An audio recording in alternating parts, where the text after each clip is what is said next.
उत्तर प्रदेश के पूर्व सैनिक, उत्तर प्रदेश के पूर्व सैनिक, उत्तर प्रदेश के पूर्व सैनिक।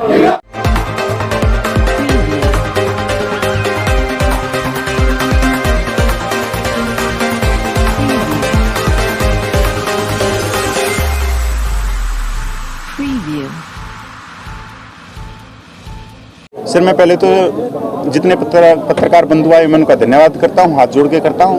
आपने जो सैनिकों की जायज मांगे हैं वो आपने जन जन तक ले जाने की कोशिश की है। आज हरियाणा की जो भूमिका थी, आज हरियाणा के पूर्व सैनिकों की तरफ से उत्तर प्रदेश को ये जिम्मेवारी सौंपी है। आने वाली 13 मार्च से 26 मार्च तक की इस धरने की कमांड वो अपने हाथ में लेंगे और इसको आगे लेके चलेंगे। आज हमने हमारे हरियाणा की तरफ से जो हमारे कैप्टन रावत साहब हैं, जो आज अलीगढ़ का है, आज मेरठ है, मेरठ जिले के जो पूर्व सैनिकों का आज धरने की कमांड थी और हमने इनको पगड़ी पहना के पूरे उत्तर प्रदेश के पूर्व सैनिकों का मान और सम्मान बढ़ाया। जोश कैसा है उत्तर प्रदेश में सर? जोश बहुत अच्छा है। मैं सबसे पहले ऑर्डिनरी कैप्टन प्रताप सिंह रावत, पूर्व सैनिक संगठन उत्तर प्रदेश का ऑफिस सुप्रिटेंडेंट होने के नाते पूरी उत्तर प्रदेश की तरफ से, पूर्व सैनिकों की तरफ से मीडिया बंधुओं का शुक्रगुजार और धन्यवाद करता हूं। और मैं हरियाणा का भी धन्यवाद करता हूं, इन्होंने जो मेरे सिर पर पगड़ी रखी है और मैं इस पगड़ी की लाज जरूर रखूंगा और इनको बहुत बहुत धन्यवाद देता हूं। मोर्चा उत्तर प्रदेश ने संभाल रखा है, मोर्चा अब फ्रंट पे आप लड़ोगे और ऐसा कहा जाता है कि उत्तर प्रदेश वो धरती है जो राम और कृष्ण की धरती है। उत्तर प्रदेश इतना मशहूर है कि ज्यादातर प्रधानमंत्री उत्तर प्रदेश से आते हैं और जिसको भी प्रधानमंत्री बनना पड़ता है एक बार वो उत्तर प्रदेश जाता है। तो मोदी जी भी उत्तर प्रदेश से प्रधानमंत्री हैं, क्या संदेश देना चाहोगे उनको पूर्व सैनिक के माध्यम से? देखिए, उत्तर प्रदेश का आपने बहुत गुणगान कर दिया है। मैं इसमें थोड़ा सा और जोड़ना चाहूँगा कि आज मेरठ ने कमान संभाली है और हम लोग मेरठ से आए हैं। मेरठ की धरती से ही 1857 का बिगुल बचा था और वही बिगुल को हम बजाते हुए इसको आगे तक ले जाएंगे। सर, बहुत बड़ा बात कह दी कि आंदोलन की बात कह दी। मैं आपसे पूछना चाहूँगा, आप अपना परिचय दीजिए और क्या संदेश देना चाहते हैं?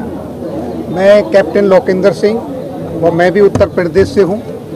सबसे पहले तो मैं आप लोगों का बहुत बहुत शुक्रिया अदा करता हूँ कि आप पूर्व सैनिकों की मांग को उठा रहे हैं। मैंने अब तक जितना ये आंदोलन चला है देखा है कि जो प्रिंट मीडिया है और इलेक्ट्रॉनिक मीडिया है, नेशनल लेवल पे जो बड़े बड़े चैनल हैं वो इसको कवर नहीं कर रहे हैं। ये बड़े दुर्भाग्य की बात है।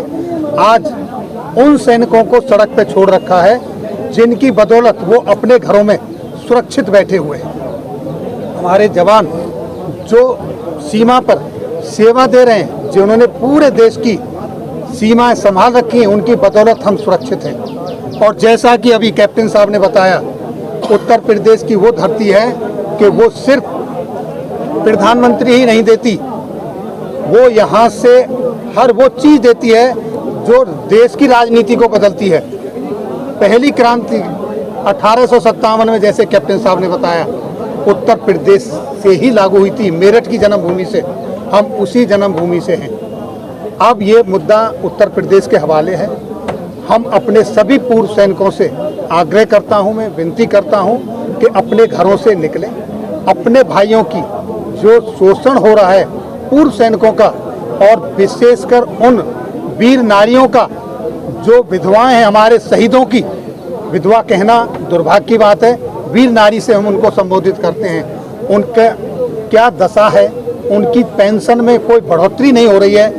अब ये रही बात यहाँ पर जो विसंगतियाँ हैं, उसकी मुख्य बात, सबसे पहली बात, OROP का जो रिवीजन हुआ है ये टोटल ही गलत हुआ है। इसमें 97% जो जवान JCO हैं उनकी अनदेखी की गई है। आज उनकी जो पेंशन में बढ़ोतरी होती वो नहीं हुई है। बहुत सारे रैंक ऐसे हैं जिनकी पेंशन पुराने वालों से भी कम है। दूसरा, जो हमारे एक्स ग्रुप के जवान हैं, पूर्व सैनिक, प्री और पोस्ट 2016 से पहले और 2016 के बाद वाले, उनकी पेंशन में बड़ी विसंगति है। ये बहुत गलत है, इसको विचार करना सरकार की बहुत ही निहायत ज़रूरत है इस वक्त कि इस पर विचार करें। और इतना ही नहीं, जो सबसे पुरानी मांग जहाँ से ये विसंगति शुरू हुई 2006 में जब फिक्स्ड पे कमीशन आया था, उस समय सेना के अंदर एक जोखिम भत्ता लागू किया गया था, MSP, रिस्क अलाउंस, जिसका जितना बड़ा रिस्क उसको उतना बड़ा अलाउंस मिलना चाहिए था। जिस तरीके से जब हम भर्ती होते हैं, चाहे वो रिक्रूटमेंट में आए चाहे वो कमीशन लेकर आए, उसकी योग्यता के अनुसार उसको पद मिलता है, ओहदा मिलता है, उसको उसकी बेसिक पे मिलती है, एकोमोडेशन मिलता है, उसको बहुत सारी सुविधाएं मिलती हैं क्योंकि उसकी योग्यता के हिसाब से उसका सिलेक्शन हुआ है। उसी योग्यता के आधार पर रिस्क जो भगता है वो किसी योग्यता के लिए नहीं है, वो जीवन के लिए है, वहाँ जीवन का रिस्क है। तो यहाँ पर सबसे ज़्यादा जो रिस्क होता है वो जवान का और जेसीओ का होता है, जो 24 घंटे हमेशा एक्सपोज रहता है। अक्सर तो की बात लगातार हो रही है, बहुत सारी बातें आप इसमें सुने थोड़ा सा, जो बॉर्डर पे 24 घंटे पेरिफेरल पर रहता है, आप उनकी पोस्टें देखोगे तो 3 टप्पर की बनी हुई है। वहीं पर ऑफिशियल इसका अधिकारी टेक्निकल बात भी करेगा ऑफिस के अंदर बात तो बहुत जायज है इनकी, सबने जो कहा कि MSP जो है हार्डशिप अलाउंस है, जवान सबसे ज्यादा परेशान रहता है। लेकिन उसमें भेदभाव किस तरीके से रखा गया? बिल्कुल वो बात हो गई। हम थोड़ा कल की बात करते हैं, क्योंकि क्या लगता है कि पहले सर मैं एक सवाल मैं ले लेता हूँ पत्रकार बन के लोकेंद्र साहब से। सब उत्तर प्रदेश की क्या भूमिका रही पूर्व सैनिकों की इस आंदोलन में आगे बढ़ाने में? अभी रणनीति है वो क्या? सर, आपने अब ये कमान जैसे पगड़ी उत्तर प्रदेश को दी है, अब आप यहाँ के बाद देखेंगे बढ़ चढ़ के उत्तर प्रदेश के हर जिले से, दूर दराज से, जो नजदीक के हैं वो डेली यहाँ आएंगे, अप डाउन करेंगे, और जो दूर के हैं वापस नहीं जा सकते, मैं उनसे अनुरोध करता हूं कि वो अपना जिस तरीके से सेना में ड्यूटी करते हुए अपना बोरिया बिस्तर लेके टीडी एक जगह से दूसरी जगह जाते हैं, अपना वो सामान लाएं, समय दें, यहाँ बैठें और अपनी मांग आगे बढ़ाएं और यहाँ पर सरकार के कान खोलें कि हम एक हैं, पूरे देश के सैनिक एक हैं। एक ये हमारा उत्तर प्रदेश पूरा सैनिक जिंदाबाद, उत्तर प्रदेश पूरा सैनिक जिंदाबाद, उत्तर प्रदेश पूरा सैनिक जिंदाबाद, सैनिक एकता जिंदाबाद। कपिल जी, बहुत बड़ी बात उठ रही है क्योंकि अभी तक की आपकी मांगें सारी स्पष्ट थी और बिल्कुल क्लियरेंस था, लोगों के दिमाग में बिल्कुल क्लियर था कि ये आपकी डिमांड है और ऐसे ऐसे लगातार आप बता भी रहे थे। लेकिन कल कुछ नई चीजें सामने आ गई, अचानक ही एक यहाँ पे मंच लगाया गया बड़ा, उसमें बहुत सारे लोग आए, बहुत सारे संगठन आए, उन्होंने भी अपने आप को पूर्व सैनिक कहा, लेकिन वो अलग ही बात कह रहे थे। जैसे मैं बताऊं कि मल्टी फैक्टर 2.81 जो 7th पे कमीशन में है उसे छोड़ देंगे, ऐसा घोषणा की गई। आपकी क्या उस पर बात है? सर, आपने बहुत ही टेक्निकल सवाल पूछ लिया और मैं भागूंगा नहीं। ये 2.81 पे सरकार फंसी हुई है। क्यों फंसी हुई कि भारत के इतिहास में और विश्व के इतिहास में अलग अलग फैक्टर दिए गए। जो जवान है उनको 2.57 सर्विंग वाले और सर्विंग ऑफिसर को दिया गया 2.81। अगर ऐसी बात हुई है कि 2.81 को छोड़ देंगे तो ये गोदी संस्था थी, ये बिल्कुल क्लियर मैं बोलता हूँ, ये गोदी संस्था ही कर सकती है ऐसा, जो सरकार की गोद में बैठी है। 2.81 को कैसे छोड़ देंगे? फिर 2.57 को भी छोड़ देंगे हम। जो 2.57 एक सिपाही की 6665 रुपये बढ़कर 17,129 रुपये हुई, तो इसका मतलब हम 6665 रुपये लेने लग जाए एक सिपाही? नहीं सर, ये बिल्कुल नाजायज है। जिसने भी रखी है बिल्कुल गलत बात है और ये सरकार की मदद करने के लिए किया गया, जिसमें सरकार का प्रिय है। आप ये इस बात को कंडेम कर रहे हैं, इस बात को खत्म कर रहे हैं कि जो घोषणा की गई थी उससे आपका कोई लेना देना नहीं, बिल्कुल हम खंडन करते हैं, हमारा कोई लेना देना नहीं है। 2.81 का फार्मूला हम लेके चलेंगे, जिस पे सरकार आज दबाव में है कि 2.81 के फार्मूले पे दबाव पे। अगर 2.81 का हमारे जैसो साहिबान को मिलता तो 3,000 रुपये बढ़ती। अब एक चीज और पूछूंगा, थोड़ा अलग सा सवाल है कि कल बहुत अच्छा मंच लगा, कुर्सियां डाली गई, स्कैनर था वहाँ पे। स्कैनर किस? स्कैनर पैसा स्कैन करने के लिए पेटीएम वगैरह का व्यवस्था थी, पैसे पर्चियां काटी गई, आपके पास तो बहुत कम चंदा आता है, उनके पास तो बहुत सारे लोग ऑनलाइन ऑफलाइन हर तरीके से मतलब अच्छा वो सेकेंडर पेट्रम, हाँ चलो मैंने तो पता नहीं था, आप लोगों ने बताई। बहुत अच्छा मतलब व्यवस्था थी उनकी, सर और खाना वाना सब व्यवस्था थी। यहाँ तो गुरुद्वारे से कभी कहीं से कुछ कर रहा है, तो वो तो सारी सुविधाएं लेके चल रहा है, पैसा भी उनके पास आ रहा है, उनसे कैसे लड़ेंगे आप लोग? सर यहाँ पर हम एकजुट होंगे, हम तन और मन लेके चल रहे हैं, हम पैसा लेके चल ही नहीं रहे। मेरे सैनिक जो समाज है वो इतना बड़ा है, जब हमारे को हमने कॉल करनी पड़ेगी तब यहाँ सब कुछ आ जाएगा, पर पैसे से कोई जंग हम लड़ ही नहीं सकते।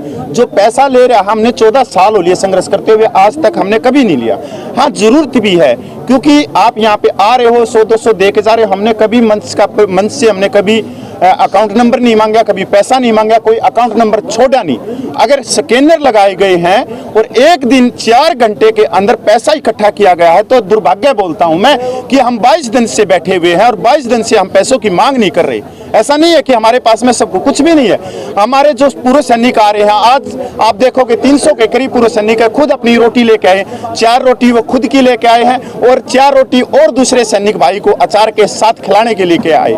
ये बड़ा ही, मैंने तो आप लोगों को सुना है, ये बहुत ही अच्छा नहीं, पर हम एकजुट हैं। हमारा काम है सैनिक समाज को जोड़ के चलना। मीडिया भी जानना चाहती है कि नेतृत्व कहाँ है, तो नेतृत्व की बात हो रही है तो अशोक ठाकुर जी का नाम बहुत आ रहा है, बार बार उछाला जा रहा है, बार बार आ रहा है, हलकों से, अलग अलग हलकों से आ रहा है। ये कौन है अशोक ठाकुर और कौन है ये बताइए, और क्या आप इन्हें मंच पे आने देंगे अपने? मैं सर टिप्पणी नहीं करना चाहता इस पे। और सर है कौन है कौन अशोक ठाकुर है कौन? अगर आपके मंच पे आते हैं तो आप नहीं सर, हम राजनीतिक व्यक्ति को बिल्कुल नहीं आने देंगे। आप राजनीतिक कैसे कह रहे हैं? आप अभी कह रहे हैं कि आप जानते नहीं है। अगर आप वही ना सर, आपने वो आप सवालों के ऐसे करते हो कि मुंह से निकलवा ही देते हो, तो मैं पत्रकार हूँ आप।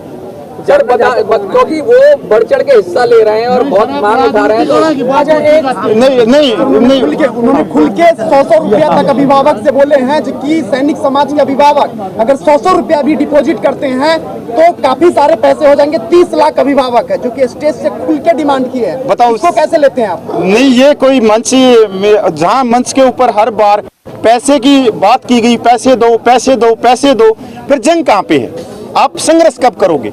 नहीं, पैसा भी तो जरूरी है ना। संघर्ष जरूरी है, पर वो पैसा जो इकट्ठा हुआ, अब आज का प्रोग्राम क्या? 22 दिन से ये पूरे सैनिक बैठे हैं। ये सर, ये सारी गोदी मीडिया, गोदी संस्थाओं का काम है ये। और सर मैं आपके सवाल से भागूंगा नहीं, आपने जो पूछा, जो श्रीमान अशोक ठाकुर जी हैं, वो नाफेड के अध्यक्ष हैं और भाई एक राजनीतिक पार्टी से अपॉइंटमेंट पद पे बैठे हैं, और वो वैसे पूर्व सैनिक हैं, सार्जेंट पद से रिटायर हैं, और उनके भाई हैं केंद्रीय मंत्री अनुराग ठाकुर। तो हम अपना मंच बिल्कुल नहीं देंगे सर। हाँ, वो अगर इस्तीफा दे के आते हैं तो हम स्वागत करेंगे, पर हम अपना मंच।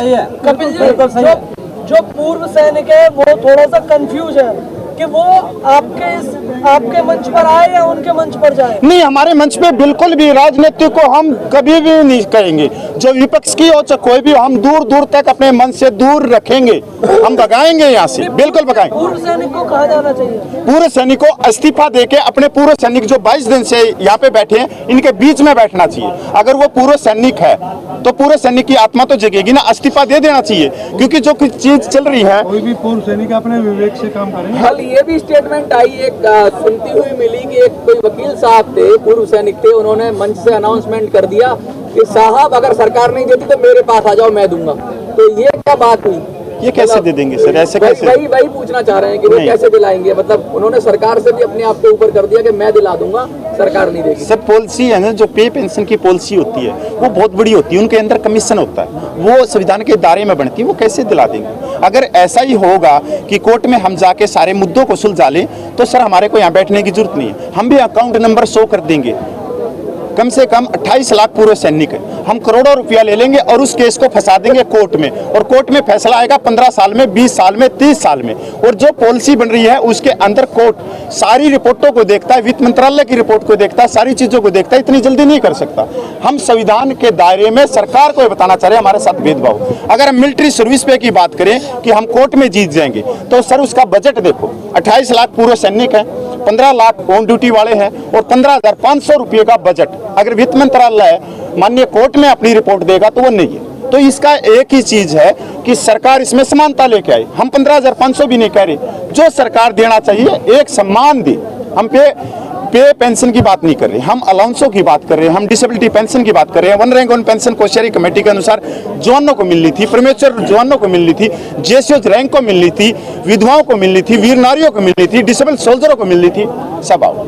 3 तारीख की तो कॉल कल दी गई थी, आप उससे कंफर्म करेंगे कि 3 अप्रैल को कोई बड़ा आंदोलन होगा जंतर मंतर पे? जंतर मंतर पे 3 अप्रैल को कोई बड़ा आंदोलन नहीं होगा, पर हाँ पूरे देश में 3 अप्रैल को अपने अपने डिस्ट्रिक्ट में, जिले में पूर्व सैनिक, तीनों सेनाओं के पूर्व सैनिक बड़े बड़े रोड मार्च निकाल के माननीय कलेक्टर को, माननीय राष्ट्रपति के नाम मांग पत्र देंगे। और एक दिन 3 अप्रैल को मांग पत्र देंगे। 4 अप्रैल को पूरी प्रिंट मीडिया में फर्स्ट पेज पे हमारे सैनिकों की तस्वीर आएंगी, अलग अलग भाषाओं में आएंगी।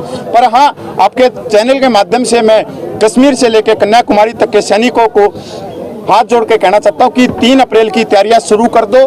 3 अप्रैल को अपनी डिस्ट्रिक्ट के अंदर इकट्ठे हो और पूरे सैनिकों को रोड मार्च करते हुए कलेक्टर के पास में लेके चलो। सर, कल मंच से एक और ऐलान हुआ था, बड़ा ऐलान, जो कि अभी से 5 महीने बाद रामलीला मैदान को हम भरेंगे, तो उसके ऊपर क्या आप कहेंगे? वो तो आप बता सकते हो। जब गर्म लोहा है, मैं पत्रकारों से पूछना चाहता हूँ, जब गर्म लोहा है जब हथौड़ा मारना चाहिए ठंडा होने के बाद में। 6 महीने की अगर किसी ने ऐसी बात करी है तो वो आंदोलन को पीछे कर रहा है। जो हम बैठे हैं, जो आपके बुजुर्ग बैठे हैं, आप देख रहे हो कि मेरठ से आए हैं और ये आंखों में भी इनके देख रहे हो एक रोशनी लेके आए कि जो भेदभाव हो रहा है वो माननीय प्रधानमंत्री के पास में जाए, माननीय प्रधानमंत्री के पास में जाएगा, इस भेदभाव को दूर करेंगे और भारतीय सेना शक्तिशाली बनेगी।